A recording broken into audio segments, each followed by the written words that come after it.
பார்த்துக் கொண்டிருப்பது தாமரை தமிழ் நியூஸ். ஆண்டிமடம் அருகே அருள்மிகு ஆண்டவன் நடராஜன் கோவிலின் கும்பாபிஷேகம் வெகு விமர்சையாக நடைபெற்றது. திரளான மக்கள் பங்கேற்பு.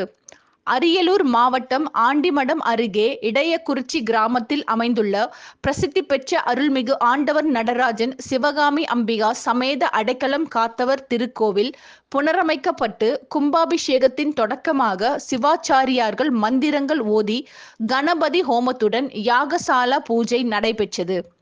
இதனையடுத்து தொடர்ந்து நடைபெற்ற 4 கால வேள்வி பூஜைகள் முடிவுற்ற பின்னர் யாகசாலையில் இருந்து கரகம் புறப்பட்டு கோவிலை சுற்றி வலம் வந்தது.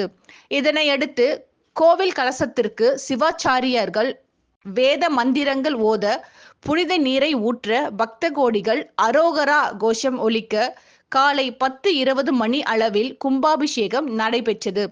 இதனைத் தொடர்ந்து புனித நீரானது பக்தர்கள் மீது தெளிக்கப்பட்டது. கும்பாபிஷேக வைபவத்தை காண இடையக்குறிச்சி கிராமத்தில் பல்வேறு பகுதிகளில் இருந்து ஏராளமான மக்கள் கலந்து கொண்டனர். அனைவருக்கும் அன்னதானம் வழங்கப்பட்டது.